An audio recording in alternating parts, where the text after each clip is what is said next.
Ito na ang pinakabago nating haircut tutorial na tinatawag na taper fade pompadour.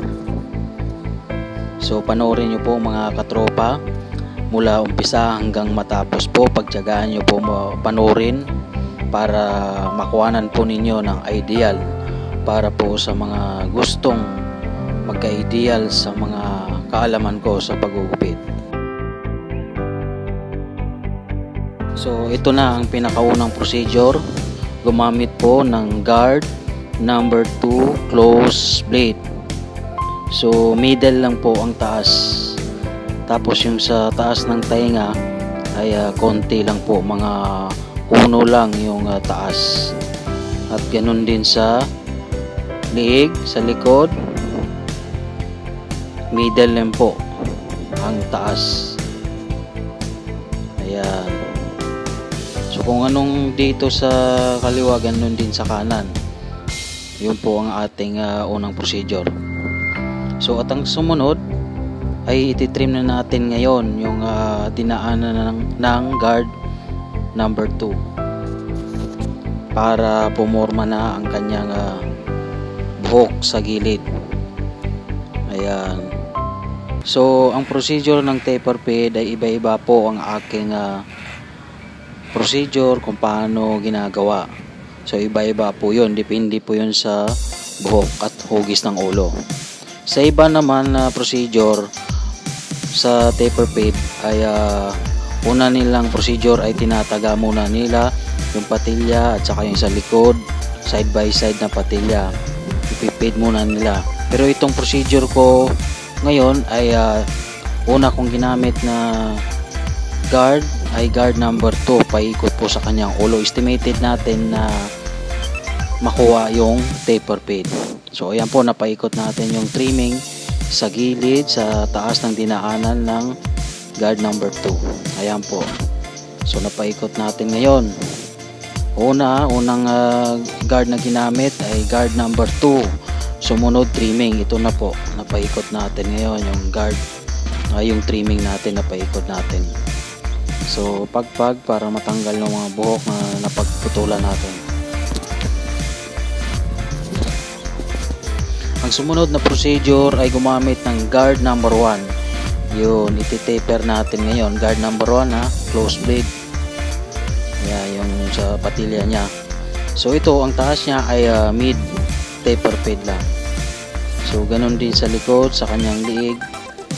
Tirahin din natin ng guard number 1 close blade. So ganun din dito, patilya niya sa banda sa kanan. Iti-taper natin yan. Ayan. Ayan po. So napaikot natin yung guard number 1. At ang sumunod nito, so pagpag muna. Ayan. So ito na, ang sumunod na guard na gagamitin ay 0.5 guard close blade with combination no guard. Adjust mo yung blade ng sagad sa gitna at pantay para yun po yung blending ng kanyang taper fade. Ayan po yung nakikita nyo. Ilaro-laro lang po ninyo yung combination no guard yung sagadang blade sa gitna at pantay.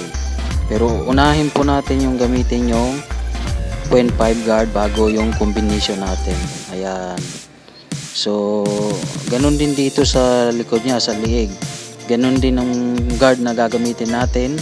Una yung 0.5 guard, tapos close blade siya, tapos yung combination natin na no guard. Adjust mo yung blade ng sagad sa gitna at pantay para maganda yung blending ng kanyang fade, taper fade. Ayan. So yan po, sa taper fade ang ipipade lang natin yung patilya side by side at saka sa likod.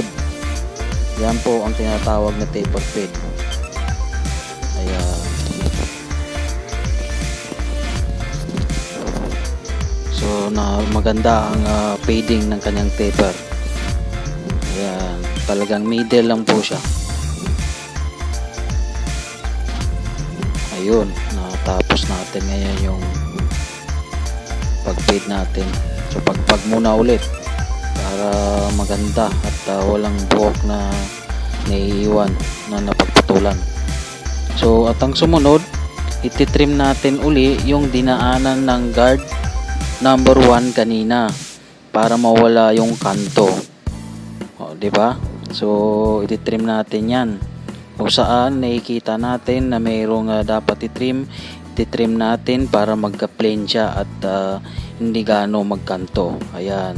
So ito po ay technique po yan. May makuha po kayong technique dyan kung paano pinaprocess or ginagawa ang ganitong gupitan. So ayan. So ititrim din natin yung nasa likod sa taas ng dinaanan ng guard number 1 kanina para matanggal yung kanto. So ayan po. Tandahan po nung kanina ang una nating procedure, guard number 1, close blade, pagkatapos trimming tayo. Tapos sumunod nun, guard number 1, close blade, sumunod 0.5 guard, close blade, tapos yung combination na no guard, sagadang blade, sa gitna at pantay. Ayan po. So at ang sumunod natin gawin ngayon ay gumamit ulit tayo ng guard 0.5 para sa developing sa taas ng kanyang fade para mawala yung black or white. Ayan. So tandaan na 0.5 guard tapos yung combination natin para sa developing ng upper fade nya. Mawala yung mangitim-itim or black spot kumbaga. Yung nakikita natin mangitim-itim sa taas ng kanyang fade. Ayan, yan ginagawa natin ngayon. So, okay na. So, ngayon, pagpaguli tayo. Ganun lang kadali at kabilis. So, itong tutorial kong ito ay umaabot siya ng 36 minute. Pero, ginawa ko siya ng 26 minute. So, wala pong cut sa bidyong ito. Wala po siyang na-cut.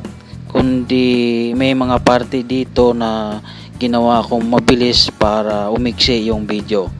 Pero hindi po siya naputol yung video. Wala po tinanggal. Kung lahat ng mga nakikita yung galaw dyan ay dire-diretso po yan. Yun lang, mayroon lang siyang parte na pinabilis para mabawas-bawasan yung haba na 36 na naging 26 minute na lang para hindi po kayo mga lalay sa kapapanood. So pagtiyagaan nyo para magkaroon po kayo ng ideal para sa mga barberong baguhan pa or nag-uumpisa pa lang sa barbering at gustong matuto sa fading, ganyan. So ito, ang sumunod natin gawin ay bigyan natin siya ng shape line or hard part. So ayan, may linya siya sa gilid. Ayan, kung saan yung mahaba ay doon po tayo mag-ahit sa dulo ng mahaba na yon sa ilalim. Ayan. So nakikita niyo yung linya. Ayan. So ayan po. Bigyan siya ng magandang shape line sa noo at konting patilya, curve patilya papatay sa kanyang taper fade. Ayan. So tandaan po, curve patilya po para maangas po siya. Ayan. So itong customer kong ito ay loyal po ito sa barbershop ko.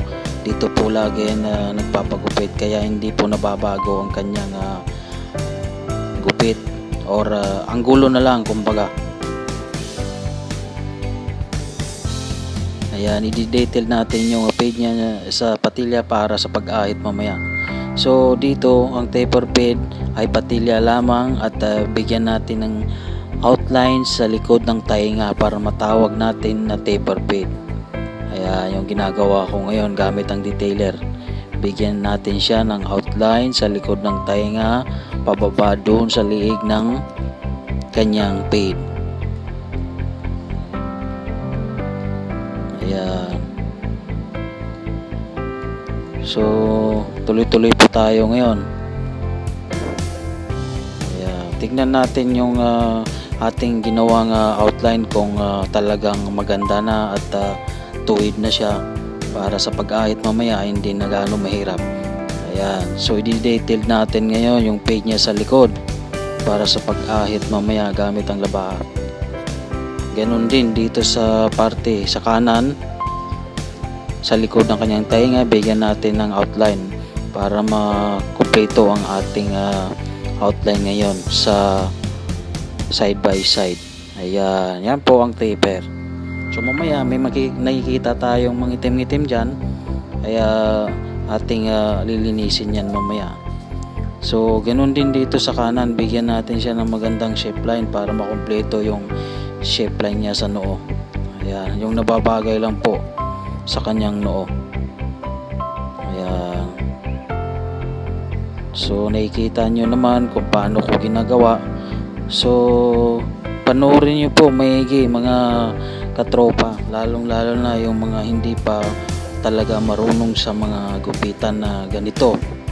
So yung mga magagaling na maggupit ay bahala na kayo sa buhay nyo, no? Kayo na lang ang inaano ko, yung mga baguhan para po sa inyo ito, at yung mga manonood na gusto magka-ideal din sa paggugupit ay para po sa inyo ito. Suportahan nyo po sa aking YouTube channel, at suporta ko rin po at tulong sa inyo na sa pamamagitan ng aking kaalaman sa paggugupit ay binabahagi ko sa inyo. So yan po, inaayos natin ngayon yung shape line. Kung saan nakikita natin na medyo hoy ay babagay natin sa dapat pagbagayan. Ayan, ganun din dito sa kabila, inaayos-ayos yan para mismo siya makakita ay hindi po siya manghinayan. So yan po ang sekreto kung paano pabalik-balik ang ating customer, dahil pag sinilip nila ang kanilang gupitan ay feeling pogi sila. Kaya doon na ako, kasi doon ako pumupogi, 'di ba? Mananaginip pa yan sila sa iyo na barbero nila Sabi niya, kailan kaya ako magpapagupit? Ganoon ang nasa isip nila, 'di ba mga katropa at kaloyan? So ayan, sprayan natin yung top hair niya para makita natin ngayon yung dapat ayusin. Ayan, para proceeding na tayo sa pag-ahit gamit ang ating labaha. So tandaan po mga katropa, ang ating blade ay laging bago para matalas po at maganda yung pag-ahit natin, at higit sa lahat ay para hindi masakit. So ayan po, sa bandang kaliwa ako nauuna mag-ahit patungo sa kanyang linya, diba? So nakikita nyo naman ang mga obra ko sa mga post ko. Kung friend ko kayo sa Facebook o di kaya sa aking page, nakapalo kayo, ay madalang po ako nagpo-post ng mga picture. Anong purpose ko dyan? Para ding makita ng mga aking tagapalo, lalong-lalo na rin sa mga baguhan, na nakakakuha sila ng mga anggulo sa aking pinupost, 'di ba mga katropa? So kaya yun po ang purpose ko, kaya nakikita nyo na talagang pulidong-pulido ang pagkakagawa.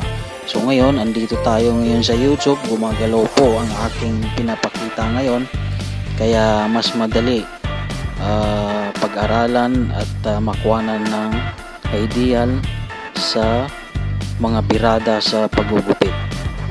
So ayan po, inaahit natin na maayos, masalungat, para malinis po at pulido. So nakikita nyo naman ang kalinisan ng aking ahit ngayon, at saka hindi na mahirap ahitin yan dahil may pattern na, di ba? Susundan lang po natin yung ginawa nating pattern gamit ang ating detailer. So ayan po, ahit salungat, pahilis, palang para pulido siya at malinis na malinis. Walang halong daya ang ating gupitan. Yun, isa yun sa sikreto kung paano ka balik-balikan ng iyong customer, dahil random nila bawat piso na binabayad nila sa halaga ng ating gupitan na nasa ordinary shop bilang isang daan na halaga sa fading, dahil ordinary shop lang po tayo. Pero sa gupitan ay parang over high end pa ito ang ginagawa ko. So kaya hindi po matatawaran dahil sa aking mga effort sa paggugupit sa mga haircut tutorial na ito. So panoorin nyo po maigi mga katropa ang aking ginagawa, dahil kahit hindi ko ipaliwanag ay nakikita nyo naman kung ano ang mga ginagawa ko, paano ko inaahit yan. Madali lang po dahil may pattern po tayo, ganun lang po yun. So ayan, ayitin sa lungat ang kanyang taper sa patilya para malinis. So kahit hindi mo gamitan ng shave, penali shaver o anti shaver yan, ay talagang malinis at pulido na po. Pero dahil kailangan nating mas maigi pang malinis, ay mas mainam po na gamitan po natin yan kung mayroon tayong ganung gamit.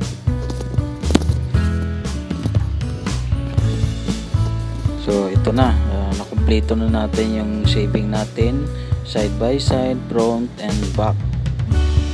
Ayan, successfully tayo natapos pag-shave.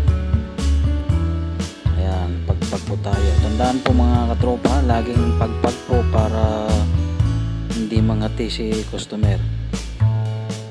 Ayan. Tsaka yung magandang pulbo, yung mga Johnson kumbaga.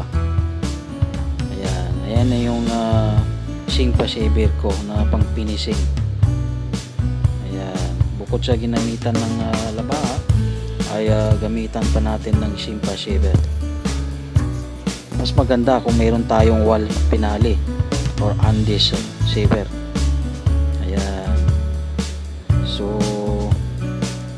lilinisin natin uli yung mga konting mangitim-itim gamit ang ating clipper para mas lalo pang kuminis. Ayan. Kaya paikot lang yun. Kung saan mayroon tayong nakikita na dapat ayusin ay ayusin. Pagkatapos nating i-shave, tapos yan na ginagawa. Diba? So ayos-ayos na lang ang ating ginagawa ngayon. Yung dapat anong dapat gamitin para i-trim natin, gunting or mini clipper ay gamitin po natin sa pag-aayos sa gilid. Mga palkapal, ayan po ang purpose natin. Pwede gunting, pwede mini clipper. Ayan. So sanayin po natin ang ating mga kamay sa mini clipper or cordless clipper or gunting para sa mga ganyang klaseng trimming. Pag nagmamadali at hindi na ayaw ng mapagod, ay gumamit na lang po tayo ng mini clipper or mga cordless na dapat magamit sa ating trimming na ganyang klaseng pagtitrim. Kasi iba-iba po ang barbero kung paano lumika ng isang gupit. Depende yun sa diskarte. Ito, pinapakita ko po yung mga isa sa mga teknik ko para naman may bahagi ko sa inyo kung nais nyo. So ito ay hindi po contest kundi haircut tutorial. Pag-uli. So ngayon nasa taas na tayo, trimming na po tayo. Pakinggan nyo po ang tunugan ng aking gunting. So ito na mga katropa, pagmasdan nyo.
So ayun po ang tunugan ng ating gunting. Tuloy-tuloy lang po tayo sa pag-trim kasi konting bawas lang po ang ating trimming ngayon. Ayan. Ibabagay lang natin yung top hair niya sa kanyang gupit para magawa natin ng pompador mamaya na may babagay sa kanyang fade. So sa pagtitrim, gumamit po ng flat scissor at saka thinning scissor. So sa pagtitining po ay nasa dulo lang po sa bandang taas ng kanyang buhok, huwag po sa ilalim para hindi po siya masyadong magnipis. So konting clipping tayo ngayon, konting clip tayo ngayon sa pag-trim para maganda yung pagkausli ng buhok sa kabila, sa right side, kasi dun po yan papunta sa bandang right side yung kanyang pompador. So kaya yan ang purpose natin sa pag-clip trimming natin. Ayan. So sa pagtitrim kasi depende yan kung anong anggulo or paano mo i-style yung kanyang top hair, kung naka one side o naka pompador o naka texture. Depende po yan sa ating pagtitrim kung anong gusto nating style sa buhok. Kaya iba-iba po yung pagtitrim natin. Tulad nito, so nakita nyo kung paano ko tinitrim ang kanyang mamaya na gawing pompador. So tuloy-tuloy lang po sa panood dahil grooming na po tayo. Susunod na yan dyan. So panoorin nyo po hanggang matapos po mga katropa.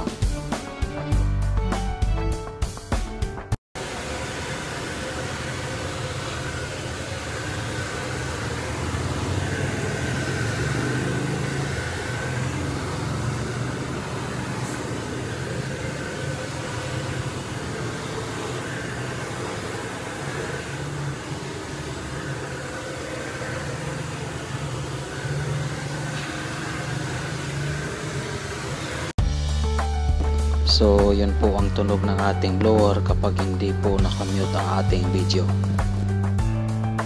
So ngayon maglalagay na po tayo ng ating hair products na clay dough. So simple lang po ang ating ilalagay ngayon, clay dough lamang po, pero napaka branded po ito at mabibili po ito sa mga supermarket.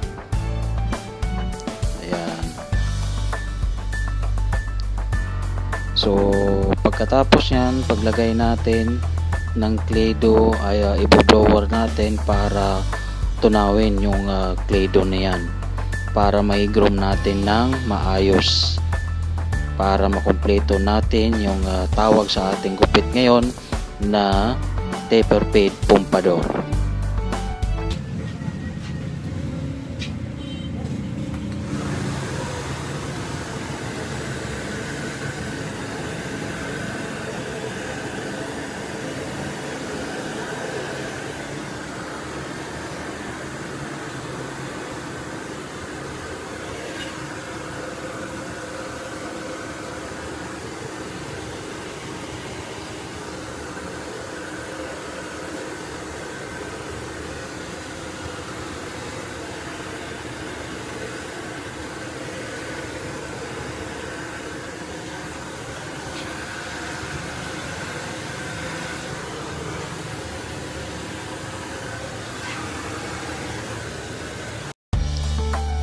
So ayan po ang ating grooming ngayon,